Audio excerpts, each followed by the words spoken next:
Ladies and gentlemen, welcome to the content patch for the 9th of October 2013. My name is TotalBiscuit with today's gaming news and comment. Coming up in the show, Dragon Quest 1 through 8 are all coming to iOS and Android. Intel believes that GTA 5 is coming to PC. Microsoft embroiled in yet more privacy concerns, and we'll be looking at the new releases for this week. All this in the OC Remix track of the day is coming your way right about now.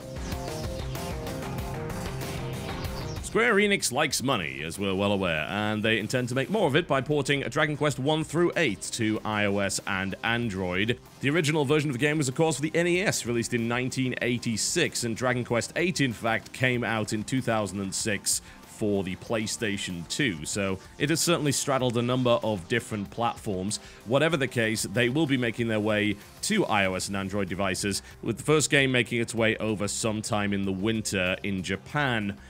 I suppose the question you have to ask is, well, will they actually do a decent job of it? Square Enix, if anything, has been known for being the publisher that is willing to put games out for the most expensive prices on iOS and Android devices. So we're talking about $15 for things like Final Fantasy III or Final Fantasy Tactics. They were only recently beaten in that regard by 2K, that of course released a version of XCOM Enemy Unknown for $20, which is reasonable considering it's basically the full game that was just on sale for $60 on other platforms. So it kind of makes sense.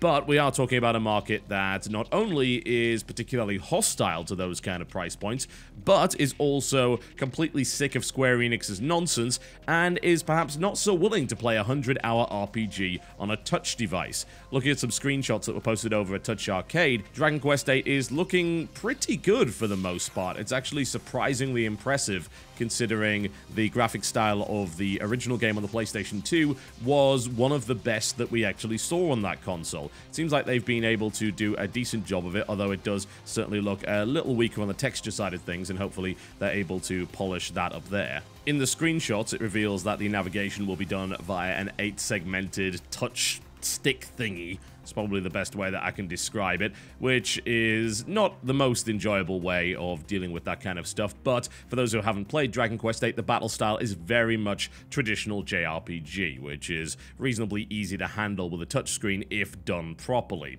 If not done properly, that means you will be going up and down menus by using a virtual stick, rather than actually touching the options that you want on the menu, which would be a little bit sucky to say the least.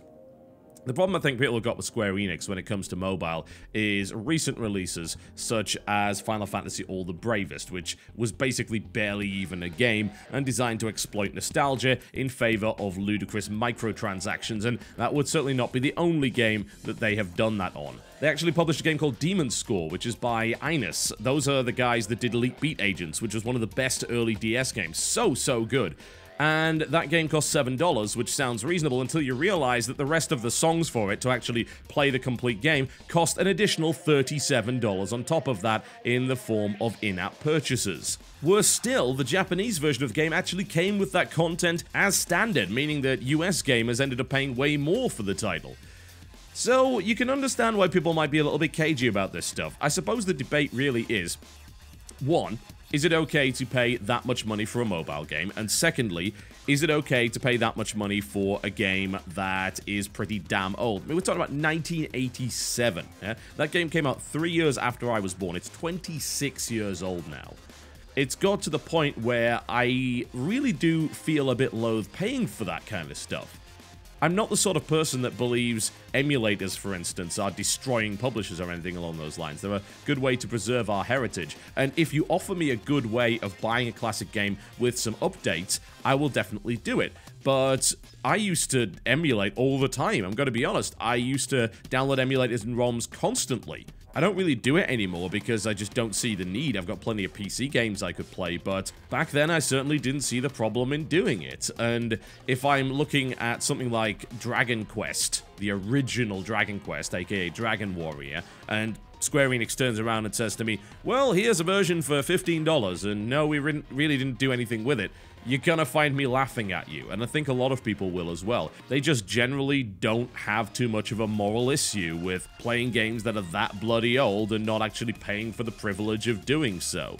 And you have to get people over that hump by proving that you can provide a unique and interesting experience using the same game and building upon it and updating it.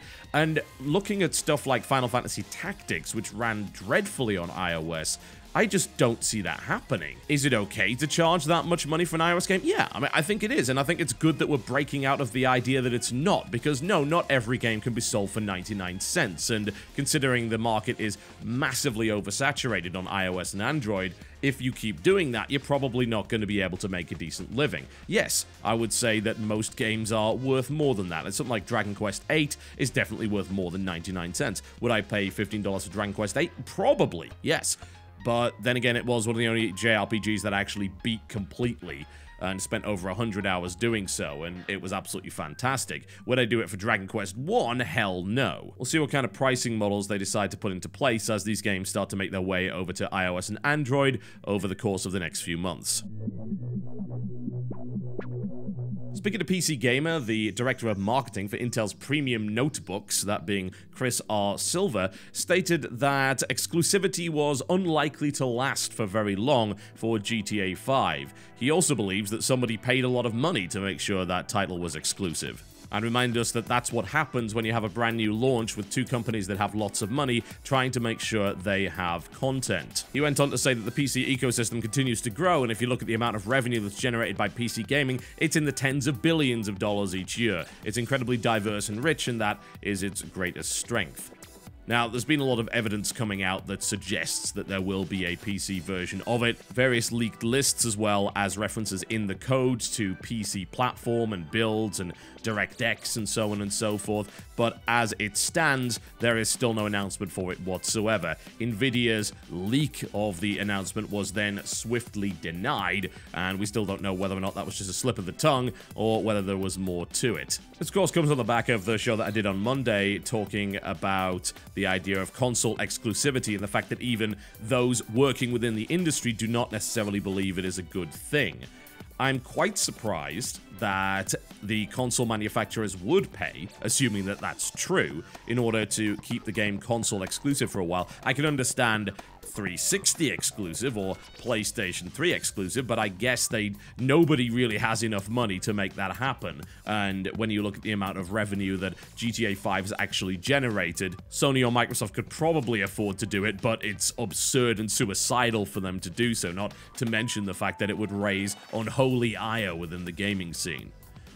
As it stands, do they really find the PC that threatening that they would need to put money in to stop that? I'm not necessarily sure that that's true. I can definitely understand paying money for certain console exclusives, but the idea of Microsoft and Sony paying to not have it on PC for a while? I don't know if I've ever seen any evidence of doing that, and the logic's a little difficult to fathom. I think all you can really do at that stage is say, right, well, it's not going to sell a bazillion copies on PC. They're clearly in third place behind the consoles. They will sell more console versions, but do we want our versions to look bad in comparison to the PC? That's the only logic that I can personally come up with there in order to have that happen.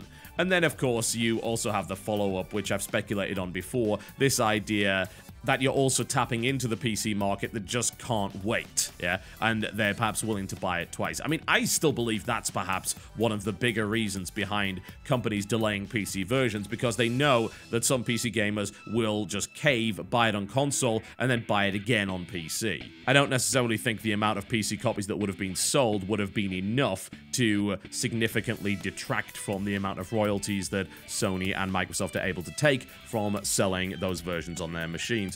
But it is getting to the point, I think, where we're going to be seeing less of this, especially since it's easier to port over from the next-gen consoles than it is from the current-gen ones. There's going to be a little bit more parity in technology, so it's not quite as insane a jump to make from, say, 720p at 25 FPS on a 360 to 120 FPS at God knows what resolution on a PC, with higher expectations for PC gamers, including texture quality, as well as some of the unique requirements in order to make a good PC version.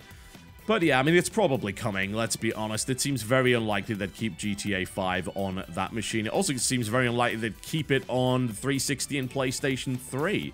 Even though they haven't officially announced that it's coming to Xbox One or PS4, I would be surprised if some version of it didn't. That would be very shocking indeed. I mean, hell, they couldn't even keep Vice City Stories off the PlayStation 2, and it sold very well even though it was a PSP exclusive for a while, so it's very unlikely that we won't see that game eventually come along.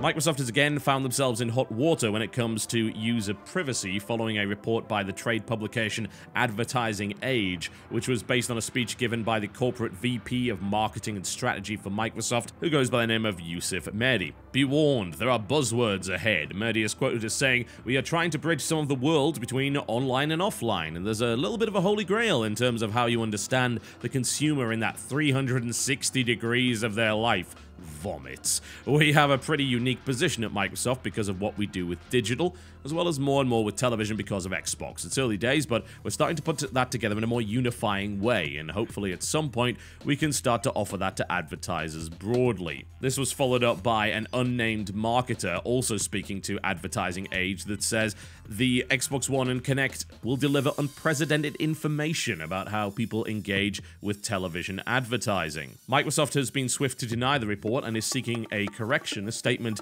issued by Microsoft said that no, they will not target ads to you based on any data that Kinect collects unless you choose to allow us to do so. The comments in Ad Age attributed to Yusuf Mehdi were not in relation to Kinect.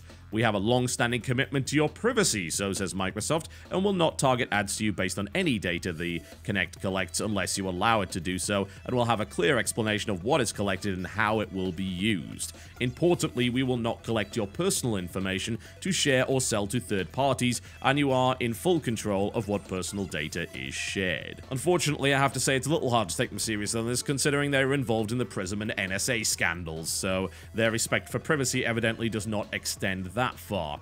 The weird thing about personal data as well is this idea that it ceases to become personal once it becomes a mass batch. Essentially, yes, they're not going to go and say, "Hey, here's the address and phone number of one of our users," but what they can do is they can bundle all that information together to give broad demographic information, which is sometimes quite specific. It's essentially a nightmare to deal with because we are talking about a very accurate camera and microphone being permanently installed in your home when it comes to the Xbox One. Now, thankfully, you don't really have to do that anymore. A lot of this stuff can be disabled or unplugged entirely, which was not the case with the original announcement. A lot of backtracking has occurred in this respect, and I think that Microsoft has learned a lot of lessons from what the community will and will not accept, and that's a good thing. When it comes down to getting information for advertisers, I think perhaps some people are a little more paranoid than they need to be. As mentioned earlier, they probably won't be releasing personal information to companies. They might release it to the NSA, but they won't release it to companies. But they will certainly take the information and the metrics they've gathered and share them en masse. And frankly, that goes on industry-wide. I mean, hell, I use metrics. I know the demographic of my audience. That is something that YouTube gives me information about. They tell me exactly how many people I've got from particular countries and things like that. This is information I use to make my videos better.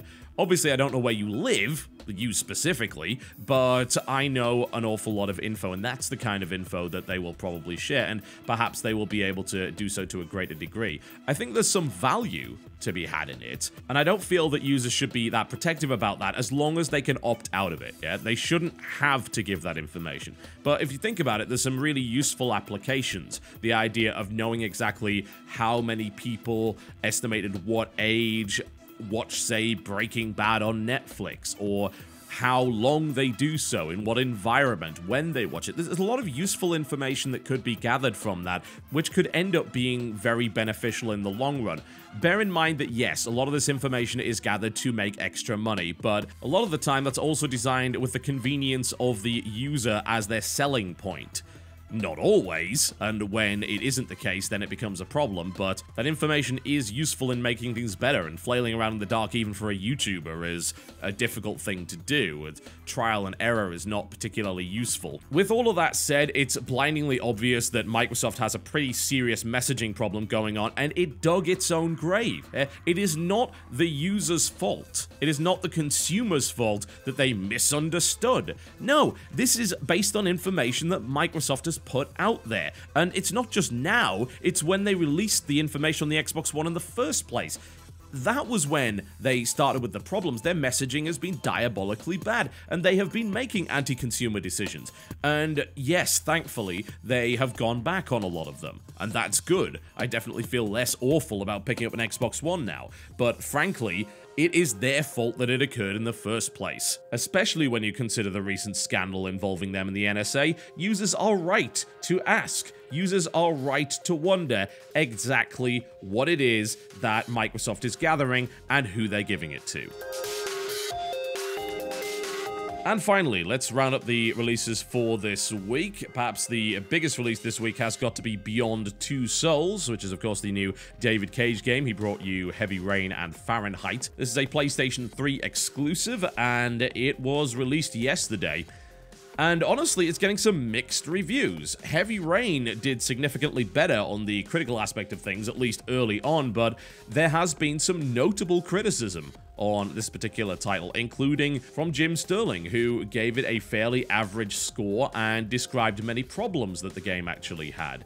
The New York Times also said that even fans of David Cage may find things to dislike in this game. So there are a lot of heavy-hitting critics that are saying, you know what, this is not that great.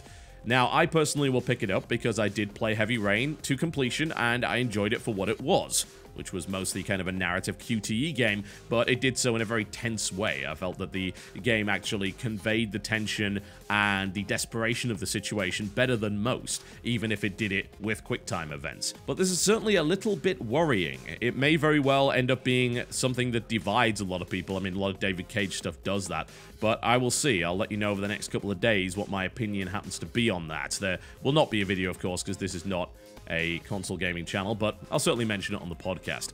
Disgaea D2, A Brighter Darkness, coming to PlayStation 3. It's a direct sequel to the original Disgaea, by the way, including most of the main characters.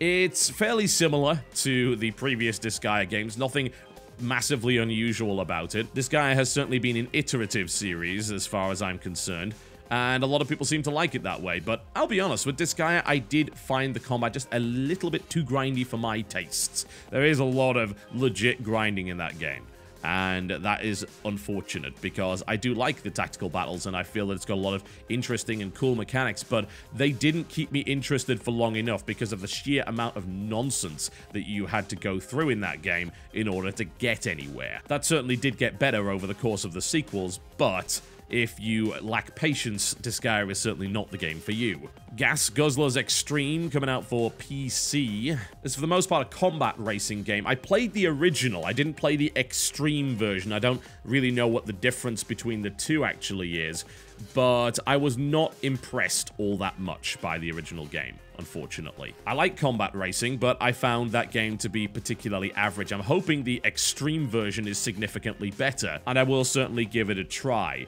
The original was just, it was so par of the course. It didn't really do anything special, and it gave this impression of wanting to be more badass than it actually was, with constant swearing and nonsense. But I will try this one. I'll see what this one is like. I'm hoping that it is an improvement on the original. Orc Attack Flatulent Rebellion, coming to Xbox and PlayStation 3. When I played this at PAX a year ago, this was not a game that impressed me. It was probably the worst game that I played there. That said, it has been in development for more than a year since then. The kind of humor is not particularly interesting to me because, you know, I'm not 12, so that's certainly a consideration, but it's, for the most part, a 3D brawler, which has 4-player co-op. As to whether or not I'll actually try the new version, I don't know. It depends on what my tolerance for farting orcs happens to be. Not that high, I can tell you that for a fact. We've got Malicious Rebirth coming to PlayStation Vita, which is an interesting release. That was, for the most part, just a character action game. A lot of boss fighting going on in that. I played the PlayStation 3 version and was not particularly impressed, but since the Vita is certainly lacking, I will give it a try there and see what ends up happening. We've also got Glare. That's coming out today on PC, Mac, and Linux, which is a rather nice-looking 2.5D puzzle platformer by Phobic Studios. I do have code for that, so I'll probably visit that in the next couple of days. We also have Defense Technica, which is a tower defense game that came out on iOS a little while ago. It was rated as competent for the most part, yeah? It's a decent tower defense game. but doesn't really seem to do anything particularly well outside of it being futuristic. It does have a decent amount of depth to it, but it is, for the most part, a tower defense game, and it doesn't really innovate in any particular way. So it's coming out on PC, which is a platform that's completely saturated for that kind of stuff, so I'm not so keen on that. Salvation Prophecy is out on Steam as well. That's been on Gamersgate for quite some time. I did try this a while ago, and it was just dreadful. Maybe it's improved since then. It's one of those really strange hybrid titles where they try and mash genres together, which generally doesn't work so well. Perhaps I'll give it another bash, but it definitely did not give me a good first impression. Chainsaw Warrior, this is a computerized version of the old single-player card game made by Games Workshop. I do have a video of that up on the channel for you to watch. Suffice to say, the game is, for the most part, luck-based and is more of a nostalgia trip than an actual good game, unfortunately. And, of course, the big release at the end of the week, Pokemon X and Y, coming out on October the 12th for 3DS. I'm actually gonna buy that one. I know, it's been a long time since I've played Pokemon. The last one I played was Pokemon Gold. I'm gonna play Pokemon X and Y. And it's going to be really strange, and I'm going to feel weird doing it. Alright, folks, that's me done for the day. Thank you very much for watching the content patch. Before I go, I'd like to give you the OC Remix track of the day. Let's be honest, I think you know which Street Fighter tracks usually get remixed. You've got Ryu's theme, you've got Guile's theme, Ken's theme. What you generally don't see is Hakan's theme from Super Street Fighter 4. This track is by the name of Time to Oil Up, and it is a collaboration between Pixie Tricks and Zircon, who is easily one of my favorite remixes ever. So I'm going to play this one for you. You should enjoy it quite a lot. It's got a great beat to it. Thank you very much for watching, folks. I'll see you next time.